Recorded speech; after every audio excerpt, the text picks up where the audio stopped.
कोई प्रॉब्लम नहीं। चलो नेक्स्ट आर्टिकल देखो। सबको समझ आ गया न्यूटन्स लॉ ऑफ ग्रेविटेशन की चीज है। चलो कौन आंसर देगा कोई?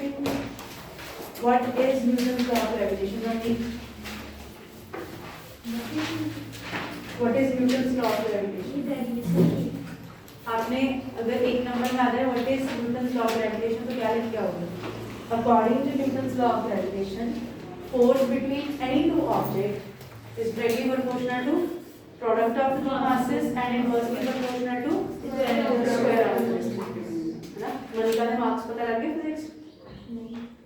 100 से 96 आए। स्कूल वाले? 100 से 96। बहुत अच्छे मार्क्स आए हैं, ऐसा था ना? देखो 100 से 99 भी आ सकते हैं। फिजिक्स से 70 से 69 भी आ सकते हैं। आराम ना, बट कंसेप्ट लाना करके देखो। देखो मदा फोन आया था, बड़े खुश थे। चलो सो आज आप पढ़ा सबको पता लग गया ग्रेविटेशन की चीज़ है। ग्रेविटेशनल फोर्सेस कितने तरह दी फोर्सेस है, न्यूटन्स लॉ ऑफ ग्रेविटेशन है, सब आप पढ़ लिया। करिए फिर स्टार्ट नेक्स्ट टॉपिक। अच्छा अगर आप डिलीटेड पोर्शन वाले जाइए ना, डिलीटेड सिलेबस वाला, तो अगला टॉपिक डिलीटेड सिलेबस में मेंशन है acceleration due to gravity is deleted. ठीक है, पर ਹੁਣ ਇਹ ਨਹੀਂ ਮੈਂਸ਼ਨ ਕਿ ਕਿਹੜੇ ਆਰਟੀਕਲਸ ਡਿਲੀਟ ਕੀਤੇ ਹੋਏ। एक्सेलरेशन ड्यू टू ग्रेविटी ਦੇ ਅੱਗੇ 4-5 ਡੈਰੀਵੇਸ਼ਨ ਹੈ, ਸੋ ਇਸ ਲਈ ਮੈਂ ਸਾਰੇ ਕਰਵਾਉਣ ਲੱਗੀ ਆ ਕਿਉਂਕਿ acceleration due to gravity itself is a knowledgeable concept. ਅਗਲੇ ਸਾਲ ਜਾਂ ਉਸ ਤੋਂ ਬਾਅਦ ਵੀ ਤੁਹਾਡੇ ਕੰਮ ਆ ਸਕਦਾ, ਸੋ ਇਸ ਲਈ ਮੈਂ ਉਹ ਡਿਲੀਟਡ ਨਹੀਂ ਤੁਹਾਨੂੰ ਕਰਨਾ ਪੈਣਾ। ਕਰੀਏ ਫਿਰ ਸਟਾਰਟ। ਸੋ ਨੈਕਸਟ ਹੈਡਿੰਗ ਪਾਓ इस चैप्टर का second the most important topic, what is acceleration due to gravity. What is acceleration due to gravity? क्यों दी एक्सेलरेशन ड्यू टू ग्रेविटी? कौन दसना चाहे? What is acceleration due to gravity? Acceleration का मतलब सारे ये समझिए, पहले ध्यान ना समझना फिर लिखना। मान लो मैं किसी भी चीज नो, मान लो मेरा पेज है, मैं फिर ड्रॉप कर दूंगी, फ्रीली फॉल कर दिया ना, छोड़ देना, छोड़ता जिन्नी एक्सेलरेशन के नाल अर्थ वाल आया, अगर मैं इन्हें कैलकुलेट कर ला, दिस इज एक्सेलरेशन। कोई भी object, pen, pencil, car, scooter, तो भी छोड़ दिए, ड्रॉप करना, ड्रॉप, फ्रीली फॉल, जिन्नी एक्सेलरेशन के नाल नीचे आएगा that is called acceleration due to gravity. और इन्हों आप स्मॉल जी ना रिप्रेजेंट करते हैं। और यदि जनरल वैल्यू कितनी होती है? 9.8 metre per second square. General 9.8 और इजी कैलकुलेशन से ਅਸੀਂ ਨੂੰ 10 ਵੀ ਲੈ ਸਕਦੇ। ਠੀਕ ਹੈ, ਇਹਦਾ ਮਤਲਬ ਸਾਇੰਟਿਸਟ ਨੇ ਕੀ ਕੀਤਾ, ਉਹਨਾਂ ਨੇ ਆਬਜ਼ਰਵ ਕੀਤਾ ਕਿ ਅਰਥ ਹਮੇਸ਼ਾ ਸਾਨੂੰ ਆਪਣੇ ਵੱਲ ਖਿੱਚਦੀ ਰਹਿੰਦੀ ਹੈ, towards the centre of the ਅਰਥ ਸਾਨੂੰ ਹਮੇਸ਼ਾ ਖਿੱਚਦੀ ਰਹਿੰਦੀ ਹੈ। ਔਰ ਜਦੋਂ ਆਪਾਂ ਕਿਸੇ ਵੀ ਚੀਜ਼ ਨੂੰ ਫ੍ਰੀਲੀ ਫਾਲ ਜਾਂ ਡ੍ਰੌਪ ਕਰਦੇ ਹਾਂ, एक्सेलरेशन उन्होंने फटाफट नोट कर ली, और एक्सेलरेशन जिन्नी दे नाल थल्ले आ रही है that is this and that is called acceleration due to gravity. कभी भी स्मॉल जी ते कैपिटल जी दे विच कंफ्यूज नहीं होना। Capital G universal gravitational constant, कल आप ਉਹਦੇ ਬਾਰੇ डिटेल्स पढ़िया सी। स्मॉल जी एक्सेलरेशन है, acceleration it is an acceleration, वो कांस्टेंट सी, ये एक एक्सेलरेशन है, कितनी एक्सेलरेशन दे नाल कोई भी ऑब्जेक्ट अर्थ वाल आएगा that is called acceleration due to gravity. ठीक है, जनरल वैल्यू ਅਸੀਂ ਇਹ ਲੈਣੀ ਹੈ, ਪਰ ਤੁਹਾਨੂੰ ਪਤਾ ਹੈ ਨਾ ਕਿ acceleration due to gravity the value ਸਾਰੇ ਯੂਨੀਵਰਸ ਦੇ ਵਿੱਚ ਸੇਮ ਨਹੀਂ ਹੈ। ਅਗਰ ਤੁਸੀਂ ਸਪੇਸ 'ਚ ਚਲੇ ਜਾਓ ਉੱਪਰ, ਕਿ ਉੱਥੇ 9.8 ਹੈ, ਕਿੰਨੀ ਹੈ ਫਿਰ 0, ਉੱਥੇ ਗ੍ਰੈਵਿਟੀ ਹੁੰਦੀ ਨਹੀਂ। ਅਗਰ ਮੂਨ ਤੇ ਚਲੇ ਜਾਈਏ 1/6 ਟਾਈਮਸ ਦ ਗ੍ਰੈਵਿਟੀ ਆਫ ਅਰਥ। ਇਹਦਾ ਮਤਲਬ ਹਰ ਜਗ੍ਹਾ acceleration due to gravity the value very ਕਰਦੀ ਹੈ। ਈਵਨ ਅਰਥ ਦੇ ਉੱਪਰ ਵੀ ਸੇਮ ਨਹੀਂ ਹੁੰਦੀ। अगर तुसी अर्थ के पोल्स ते जाओगे एक्सेलरेशन ड्यू टू ग्रेविटी वक्री, अगर तुसी इक्वेटस ते जाओगे acceleration due to gravity will be different. अगर तुसी हिमालय वगैरह ते टॉप मोस्ट सरफेस ते चले जाओ, बहुत ऊंचाई ते एक्सेलरेशन ड्यू टू ग्रेविटी की वैल्यू बदल जाएगी। अगर आप अर्थ को खोद के नीचे जाना शुरू कर दिए माइंस दे विच, उहदी ग्रेविटी की वैल्यू फिर बदल जाएगी। सो इस पूरे टॉपिक के अंदर असीं यही पढ़ना है कि जदों आप अर्थ के सरफेस तो ऊपर जाने हैं, ग्रेविटी 9.8 नालों बढ़ेगी, घटेगी या सेम रहेगी। अगर आप अर्थ को थले जाने हैं, जल्दी जल्दी आ जाओ दिया है मुस्कान, थोड़ी थोड़ी चेयर्स कर लो।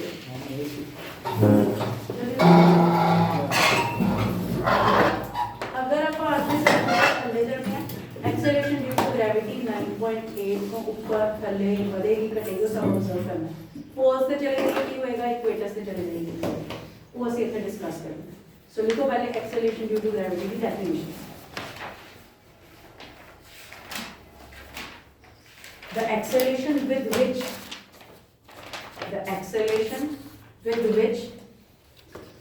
an object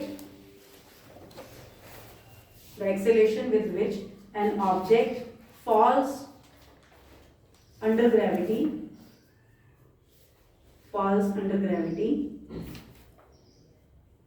is called acceleration due to gravity. The acceleration with which any object fall freely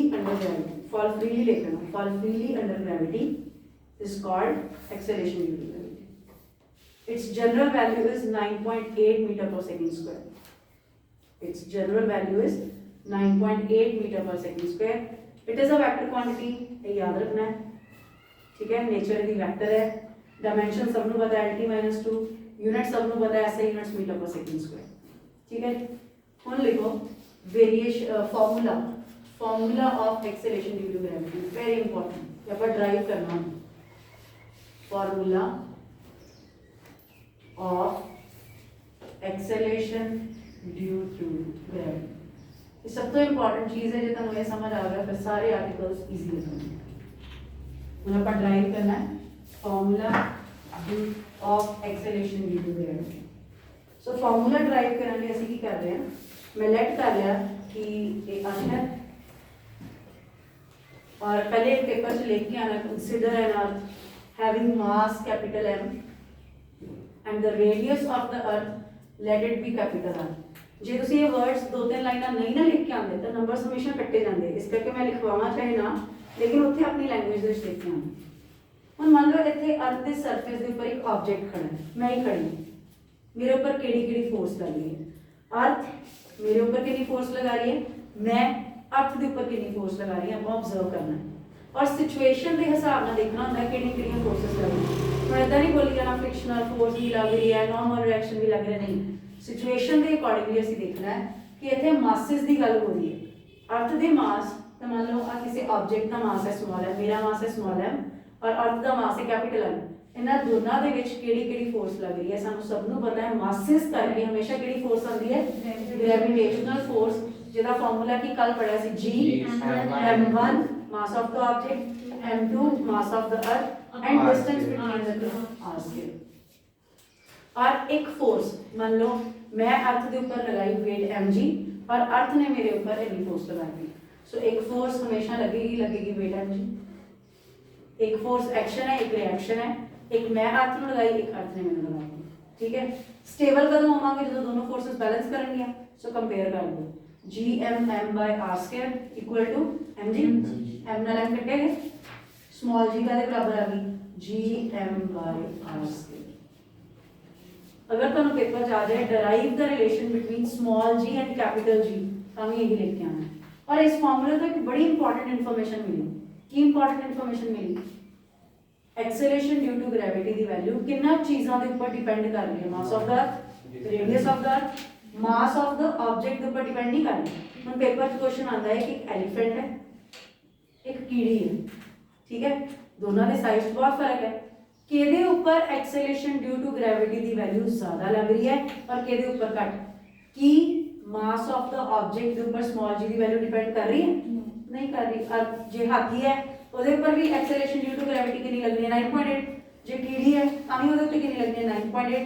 acceleration due to gravity की वैल्यू किस चीज़ के ऊपर डिपेंड कर रही है, mass of earth, mass of object पे नहीं कर रही। तो फॉर्मूला से ट्राई किया, अगर मास ऑफ ऑब्जेक्ट पे कर रही होती डिपेंड, फिर मेरे ऊपर एक्सेलरेशन ड्यू टू ग्रेविटी वक्री लगनी सी, ਤੁਹਾਡੇ ਉੱਪਰ वक्री, तीसरे बंदे दे वक्री, समझ आई। So this is very important result, लिख लो बेटा फॉर्मूला लिखो और लास्ट लाइन लिखना है ना, acceleration due to gravity is independent of mass of the object. Acceleration due to gravity is independent of the mass of the object. Very important formula. ਵੱਡਾ ਜੀ ਤੇ ਛੋਟਾ ਜੀ, ਇਹਨਾਂ ਦੋਨਾਂ ਚ ਕਦੀ ਵੀ ਕੰਫਿਊਜ਼ ਨਹੀਂ ਹੋਣਾ।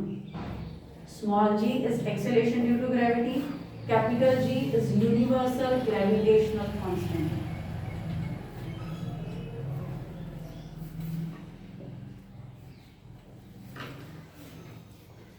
ठीक है जी, आया समझ? चलिए नेक्स्ट आर्टिकल लिखो, variation of acceleration due to gravity, variation of small g with the shape of earth, कि अर्थ दी शेप दे नाल एक्सेलरेशन ड्यू टू ग्रेविटी की वैल्यू चेंज होती है कि सारी जगह 9.8 मीटर पर सेकंड स्केल ही रहती है, तो ਅਸੀਂ नोट करना है, ठीक है। Variation of acceleration due to gravity on the basis of shape of earth, shape किदां दी हुंदी अर्थ दी? Elliptical, very good. आज सवेरे कई बच्चे स्फेरिकल कह रहे सी, स्फेरिकल ਅਸੀਂ छोटे बच्चों ਨੂੰ समझाने नहीं करते, बट डिटेल्स पता होना चाहिए है शेप ऑफ अर्थ की है एलिप्टिकल, ऐसा नहीं है इलिप्स वर्गी पता नहीं इलिप्स आ रहा है। हुण मैनूं ये दसो कि अर्थ दे पोल्स कितने हैं ते इक्वेटर कितने? साइड से पोल होंगे, इक्वेटर होंदा है, ये इक्वेटर है। तुसी ना अपनी 4th क्लास जियोग्राफी 3rd शुरू हो गया सी ਤੁਹਾਡੀ 3rd ਦੇ ਵਿੱਚ ਇਹਨੂੰ ਨਾਮ ਦਿੰਦੇ social science. Yes, social science ਦੇ ਵਿੱਚ 3rd ਦੇ ਵਿੱਚ ਡੈਫੀਨੇਸ਼ਨ ਹੈ। 3rd 4th 5th ਤਿੰਨੋਂ ਸਾਲ ਇਹੀ ਪੜਾਇਆ ਜਾਂਦਾ ਹੈ ਕਿ ਐਕਸਿਸ ਕਿਹਨੂੰ ਕਹਿੰਦੇ ਆ, ਇਕੁਏਟਰ ਕਿੱਥੇ ਹੁੰਦਾ ਹੈ, ਐਕਸਿਸ ਕਿਹਨੂੰ ਕਹਿੰਦੇ ਜਿਹੜਾ ਨਾਰਥ ਤੇ ਸਾਊਥ ਪੋਲ ਚੋਂ ਲਾਈਨ ਨਿਕਲਦੀ ਹੈ ਜਿਹਦੇ ਅਰਾਊਂਡ ਅਰਥ ਘੁੰਮਦੀ ਹੈ, ਦੈਟ ਇਜ਼ पोल। सो इस करके बेसिक नहीं मेक करने अपने, ठीक है। So north pole, south pole and this is the equator, ठीक है। अर्थ पोल्स दे क्रॉस घूमती है हमेशा, दिस इज एक्सिस, ओके। तो मैंने दसो रेडियस ऑफ पोल या रेडियस ऑफ इक्वेटर कौन बड़ा है कौन छोटा है? रेडियस ऑफ इक्वेटर बड़ा है। रेडियस ऑफ इक्वेटर देखने जी बड़ा लग रहा है, रेडियस ऑफ पोल छोटा है। हमने तुहानू फार्मूला ड्राइव कराया है कि g का बराबर है small g m/r²। Capital g की है कांस्टेंट, मास की है ऑफ अर्थ कांस्टेंट, कहना है right g is inversely proportional to r²। हर पे ठीक लिखा? और अगर radius of equator is greater than radius of pole, अगर रेडियस ऑफ इक्वेटर ज्यादा है रेडियस ऑफ पोल नालों तो दी ग्रेविटी ਉਹਦੇ ਉੱਪਰ ਘੱਟ ਹੋਏਗੀ because they are inverse two each other. जिथे रेडियस घट उथे ग्रेविटी ज्यादा, जिथे रेडियस ज्यादा उथे ग्रेविटी घट।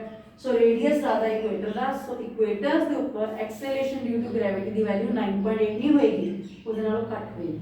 और अगर आप पोल्स पे चले जाइए तो एक्सेलरेशन ड्यू टू ग्रेविटी की वैल्यू मैक्सिमम होएगी, 9.8 नहीं होएगी, उससे ज्यादा होएगी, ठीक है। थोड़ा थोड़ा फर्क होता है, बहुत ज्यादा फर्क नहीं भी 9 तो सीधी 20 होगी, इस तरह नहीं होता, हल्का जिहा फर्क होता है, ठीक है। सो पोल्स के ऊपर उन्होंने क्वेश्चन ये पूछने हैं कि where on the surface of earth acceleration due to gravity is maximum, that is at the poles, and with, where it is minimum at the equators. If they ask prove it, ठीक है, लिख लो इतना ही short से लिख लो ताकि ना याद रहे, या 2 स्टेप्स याद रखने या फॉर्मूला याद रखना। आया समझ? फॉर्मूले का से रिजल्ट कैलकुलेट करेंगे। शेप गोल्ड की वैल्यू होती है वो भी इसीलिए होती है, मतलब गोल्ड वेट इसलिए तब कितने मिलता था गोल्ड ज्यादा पोल्स के इक्वेटर से महंगा और सस्ता पता नहीं कुछ होता है। मैं सामने जाके पिछली क्लास से भी 9th। हां जी बिल्कुल 9th के टाइम से पढ़ा है तुसी, 9th से पढ़ा है यही रीजन होता है ग्रेविटी का।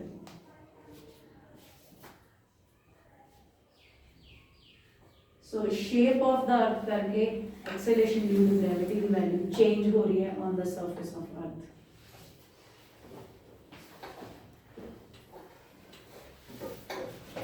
लिख लो फटाफट। अब नेक्स्ट लिखोगे variation of small g with altitude. Altitude का मतलब हाइट। सरफेस ऑफ अर्थ में अगर आप ऊपर जाना शुरू कर दिए, प्लेन से देखो कितनी हाइट पे जाना है, 20,000 किलोमीटर तक प्लेन होगी, उसका भी ज्यादा। अगर ऊपर चले जाइए तो एक्सेलरेशन ड्यू टू ग्रेविटी की वैल्यू घट होनी चाहिए। एरोप्लेन्स ਜਦੋਂ उड़ते होंगे हैं ना, तुसीं शायद सुनिया भी होवे कि एरोप्लेन्स मैक्सिमम क्रैश होने के चांसेस हवा के विच नहीं होंगे। ਜਦੋਂ ਉਹਨਾਂ ਨੇ ਲੈਂਡ ਕਰਨਾ ਹੁੰਦਾ ਹੈ ਉਦੋਂ ਐਕਸੀਡੈਂਟ ਹੋ ਸਕਦਾ ਹੈ, ਜਾਂ ਜਦੋਂ ਟੇਕ ਆਫ ਕਰਨਾ, ਜਦੋਂ ਹਵਾ ਦੇ ਵਿੱਚ ਉੱਪਰ ਟਾਪ ਤੇ ਘੁੰਮ ਰਹੇ ਹੋ ਨਾ ਉਦੋਂ ਕੁਝ ਨਹੀਂ ਹੋ ਸਕਦਾ, ਉਹ ਡਿੱਗ ਨਹੀਂ ਸਕਦੀ। ਔਰ one of the reason is that कि एक्सेलरेशन ड्यू टू ग्रेविटी ਤੇ ਮੈਨੇजेबल ਹੁੰਦੀ ਹੈ, ਬਹੁਤ ਜ਼ਿਆਦਾ ਘੱਟ ਜਾਂ ਬਹੁਤ ਜ਼ਿਆਦਾ ਵੱਧ ਨਹੀਂ ਹੁੰਦੀ, ठीक है, वन ऑफ द रीजन, और भी बड़े सारे रीजन हैं। सो करिए स्टार्ट। सो लिख लो variation of acceleration due to gravity with altitude. Altitude यहाँ लिख सकते हो या हाइट लिख सकते हो, विद एल्टीट्यूड। सो अगर आप अर्थ के सरफेस तो ऊपर जाना शुरू कर दिए तो एक्सेलरेशन ड्यू टू ग्रेविटी की वैल्यू घटेगी या बढ़ेगी, that we have to explain. ठीक है, सो सब तो पहले आप डायग्राम बनावांगे। जो आप अपने आर्टिकल सॉल्व करने होंगे ना, असं सौखे तरीके ਨਾਲ करने होंगे, इस करके आप अर्थ को स्फेरिकल इमेजिन कर लेंगे तो होंगी वो रेक्टिकल। ठीक है, अर्थ दे रेडियस ले लिया मैं, सेंटर तो सेंटर रेडियस लेना है r, लेट कर लिया मास of the earth is capital M। Again तुसी